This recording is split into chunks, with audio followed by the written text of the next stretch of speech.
And hello everyone, this is PK Yugioh. Welcome to the channel. It's good to have you. So, today I'd like to show you guys a little bit of what to expect come the end of the year in the TCG. This is Naturia. So, Naturia is a deck with the release of Darkmoon Blast. It got some crazy new support, and it's actually done quite well in the OCG. I say quite well, but it's really just like one guy who's been winning all of his tournaments. But the deck is playable now. It's not good. I wouldn't say it's meta-defining, but it's good. And it's done well for me.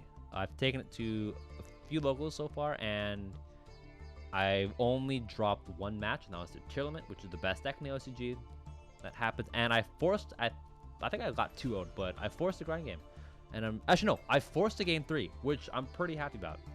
So this deck is competent, and I'd like to show you guys a little bit of what to expect and what is potentially possible come the release of Darkmoon Blast. So anyway, without any further ado, let's just get right into the deck profile. So we're going to start off with 3 Naturia Mole Cricket. So Naturia Mole Cricket is one of the new cards. During either player's main phase, you can tribute this card and summon a Naturia from your deck. But if your opponent controls a monster with the highest attack on the field, you can summon 2. Mole Cricket can summon itself, and it can summon 2 monsters with the same name. And that's huge. The other effect is if this card is in your graveyard and you summon a Naturia from your extra deck, or your opponent summons a monster from their extra deck, you can summon this card. Both these effects are hard once per turn, but that's honestly doesn't matter. You want to see this card in the graveyard as much as possible, and it's not that hard to do so because you have 3 Naturia Camellias. This is another new card for Darkmoon Blast. Level 4 Plant Tuner. If this card is normal or special summoned, you can send a Naturia card from deck to grave. If you attribute a monster to activate a Naturia monster effect, you can send the top 2 cards to be deck to the graveyard instead. And if your opponent summons a monster, you can bring back a Naturia from your graveyard. This dumps Mole Cricket. This card is the best normal summon in the entire deck. The only monster you want to normal summon. It does everything. On top of that, we also playing 1 Sunflower and 1 Stink Bug. So these are old Naturia cards. So Sunflower says you can tribute this card and 1 Naturia monster to negate a monster effect. Stink Bug says if your opponent declares an attack on a Naturia, you can send this card from the field to the grave, negate the attack, then end the battle phase. These cards are not once per turn. So if you have, easy situation, if you have a Sunflower plus a Camellia, and your opponent doesn't place a monster effect, you can chain Sunflower, mill 2, and if they do it again, you can sack off the Sunflower plus the Camellia to negate 2 monster effects. That doesn't happen very often, but this is still very stressful. It's a very uncomfortable situation to be in, even though these monsters are tiny. Stink Bug is unfortunately the weakest because it's a level 3 tuner, and that's a terrible level in this deck. You really don't. This card wasn't a tuner, it'd be so much better, but it is what it is. Other options for this, you can play Naturia Horn Needle, picture will be on the screen, or you can play Naturia Vein, which is just a bad Naturia beast. The next, we do play Vernal Sylphs. So this is a card from Darkmoon Blast. This is Vera, Vernal Sylph Goddess. Once per turn, you can target 1 monster your opponent controls, take control of it, and it becomes an Earth monster. That is permanent, and it does not negate effects. It does not negate effects. Once per your opponent's turn, you can target 1 Earth monster in your graveyard, special summon it. Also does not negate effects. And then the last effect is once per turn, when an opponent's monster effect resolves, if you have 5 or more Earth monsters, you can negate the activation, and if you do, destroy it. That does not activate. Unfortunately, Vera does not have a way to special summon herself, but the other Vernal Sylphs facilitate that. So each Vernal Sylph has an effect that says you can discard this card and 1 monster or another Vernal Sylph card, apply an effect, then you can summon an Earth from your graveyard, like Vera. So this one, I forget the name will be on screen, searches a Vernal Sylph card. This one, from Darkmoon Blast, searches an Earth Fairy. And this one, this is Flowers and Awakening, is a Foolish Burial for Earths. But you cannot revive the monster you send. So if I activate this card, I pitch Stink Bug, and I send Sunflower, I can't bring back Sunflower. He's okay. These are really the cards you want to see the most. You're resolving these cards the most. And part of the reason why the Vernal Sylphs really work is because you want to see the stuff in the graveyard. You can bring back Mole Crickets, you can bring Camellias, you can bring back Veras, and it also discards cards from your hand, which is useful when you are playing Ishizu cards. Yes, we are playing 3 Kelbeck and 1 Agito. Kelbeck is probably played at 3 because he is a hand trap. If a card is set from the opponent's hand or deck to grave, you can target a special summon monster your opponent controls, summon the card from hand, then bounce that monster. I say probably because this list is based on the winning deck list, the guy who's been just beating everyone in this deck, and he only played one Yugioh. Kelbeck's certainly much more useful, and yeah, Yugioh's it's okay, nice card to search. And then you are playing 2 Keldo and 3 Mudora. You can probably switch these ratios around, but Keldo's going to 1 in the OCG, so it doesn't really matter. So I'm going to move this up. Mudora and Keldo both have effects that say you can discard an Earth Theory and summon them from your hand, then apply an effect. Keldo can search Exchange of the Spirit or one monster that matches it, which is all of these. Mudora can place Gravekeeper's Trap from your deck based up in your spell and trap zone. That's fine. The second effect is you can banish this card, I believe, from your field or grave. I know something from the graveyard. Yeah, banish card from your field or grave. Target up to 3 cards in either player's graveyard and shuffle them into the deck. But if Exchange of the Spirit is in the graveyard, you can target up to 5. Now, there are immediate applications of this card. You can use them to counter kill elements. You can use them to mess with Sprite Elf. But you are also using these cards to put your own combo pieces back into the deck. There is one card in particular that you want to have in your deck at all times. You want to keep playing it over and over and over again. And these cards help you find it because it puts it back into the deck, which makes it then searchable. In addition to these cards, we are playing 2 Kshatrila Fenrir. This is the new Pankratops, and this card is amazing. If you control no monsters, you can summon this card from your hand. Then, during your main phase, you can add 1 Kshatrila monster from deck to hand, including itself, and when this card declares an attack, or if your opponent activates the monster effect, you can target one face-up card in the field, banish it face down. If that wasn't good enough, the fact that it is an Earth is amazing, because again, the Vernal Sylphs can bring back Earth monsters. So you can summon Fenrir, search the second Fenrir, and then discard it for a Vernal Sylph. Or you can discard a Vernal Sylph and another monster and bring back a dead Fenrir. And that's amazing. Imagine being able to recur Pankratops over and over and over and over again. This actually was playing Pankratops, but I cut it for space. But you could play it if you really wanted to.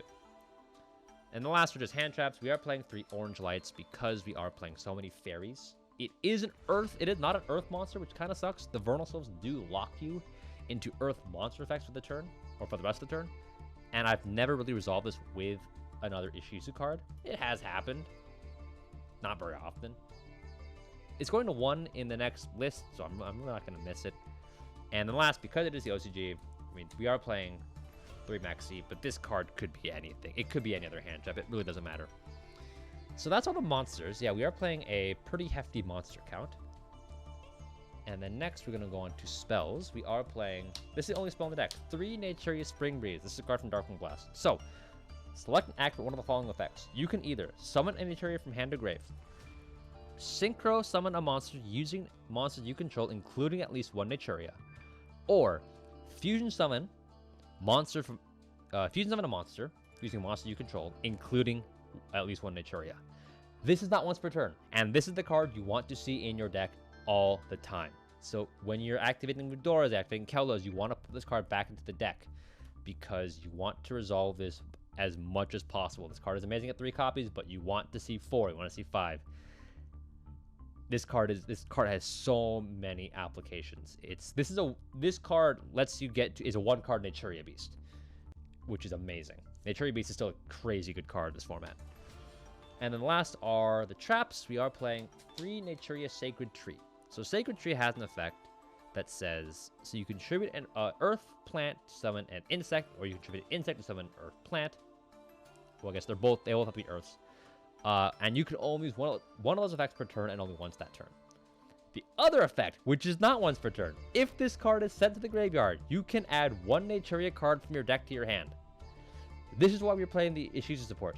Because if you resolve Yugioh, you resolve Kelbeck, and you mill 2 of this card, that's 2 searches. You mill like 1 this plus Mole Cricket, amazing. You sell in all 3, never done that, that's 3 searches. Insane.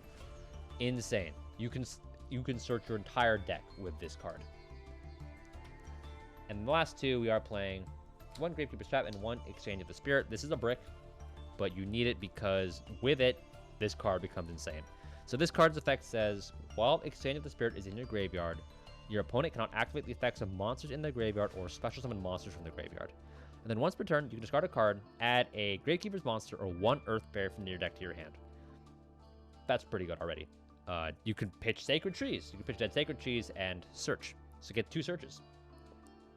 And the last effect is mandatory. During your opponent's draw phase, before they conduct their normal draw, declare one card name. Look at the top card of their deck, or look at the card that they drew. If it is the card you declared, send it to the graveyard. I've never done that, but that's fine. The hand knowledge is worth it. So that's the main deck, which is a 41 card main deck. And now we go on to the extra. The extra deck, we have Beast and Barkion. These need no explanation. 1 Trishula, 1 Krishan Corian Gandrax. This card requires 2 tuners and 1 non-tuner, which is fine because Camellia is a tuner. If this card is synchro summoned, you can target monsters your opponent controls and or in the graveyard up to the number of materials used to this card synchro summon and banish them. And Trishula also needs no explanation. These cards are useful because Spring Breeze does not specify that the monster that you synchro summon has to be a Naturia. You just have to use Naturia monsters. So you can summon Trishula on the opponent's turn. You can summon this card on the opponent's turn. Banish 3. That's amazing. And the last is Cheng-Ying. This card could be Baron. The deck that I copied the deck that I was using as a baseline was playing Cheng-Ying. I think because Cheng-Ying makes all your monsters bigger kind of by extension. And the protection effect that it has is also unaffected by the Vernal Sylphs. The Vernal Sylphs lock you into only Earth monster effects for the rest of the turn, as I mentioned earlier. And you are to want to play on the opponent's turn as much as possible with Naturia, and Cheng-Ying I think is better at that than Baron, but again, this is probably interchangeable. Baron's not necessary, but you could play Baron if you really wanted to. Next we have Alsa. You're playing all Earths, and you can steal enemy fenders with this card. Amazing. 1 Link Kribo because Mole Cricket's a 1, and Borreload. Borreload is played in the OCG right now because it is a harder monster to deal with than, say, Boral Sword. Kelbeck can't out it. Fenrir can't out it. This outs IP Avermax. This outs Kaleido Heart. So many cards in this in the format that this card deals with, and it's hard to remove. Next, Baguska. It's an Earth. You can bring it back for a turn if you really want to. 1 Dweller. Again, playing on the opponent's turn. Doesn't matter that it's a water. 1 Utopia, Prime, and Lightning. Yeah, we have space for a Utopia package. And Zeus, because we are playing enough Xyz, and we have the extra space. And last, 1 Kikalis, because we are playing Ghost Reaper. That's the extra. Going on into the side deck, because yes, the OCG tournaments that I was playing at were best of 3. Some of them anyway. 2 Called By. Called By is useful. This doesn't need no explanation. 2 Raigeki. Raigeki's really useful against Sprite. Outs the Buster Lock because they don't really have a lot of spell and trap negation. Evenly. Boards are pretty huge. 1 Alpha. This could be Pankratops. It really doesn't matter. I played Alpha because he's huge. He's bigger than Pankratops, and you can bring him back from the grave if you summon him properly first. And because he's an Earth. So if he gets killed, you can bring him back with a Vernal Sylph and put it back in the hand. 2 Reaper. This is for Chillement. Never happened. 2 Nibiru. And Beastids. So the Beastids are new cards from Darkmoon Blast. All of them have an effect this way. If they're in your hand, you can target a light or dark monster in either player's graveyard, banish it, and then summon this card from your hand. Magnamood, if you summoned, adds a dragon from deck or grave to hand at end phase. And Druidworm can send a special summon monster your opponent controls to the graveyard if he is sent from the field to the graveyard. So Magnamood can search him, you can get him back. Some people do main deck these cards, and I see why. I mean, Tillaments are really common, but they're level 6, and Camellia is level 4. So you can make a Cheng-Ying first turn Cheng-Ying very easily with these. So yeah, that is the Naturia deck list. This is, honestly, aside from the Call by the Grave and the Max C's, this deck really doesn't need a lot of changing when it comes over to the TCG. This, I mean, the Maxis could be any other hand trap. You really only need 1 Called By. And other than that, yeah, the Naturia is now a competent deck, and it is so much fun to play. It's hard to play. It's kind of a tricky deck. Lots of lines, and you have to really pick and choose what negation you want at any given moment. But there's also something to be said at just Beast plus Link Kribo. That's huge, and you get that off of 1 card. So yeah, that is the Naturia deck list profile. This is something to look forward to. come Darkling Blast and Majesty Maidens. So please, if you liked the video, please like, subscribe, hit that notification bell, whatever you do if you like videos on YouTube. And thank you so much for watching. I'll catch you in the next one.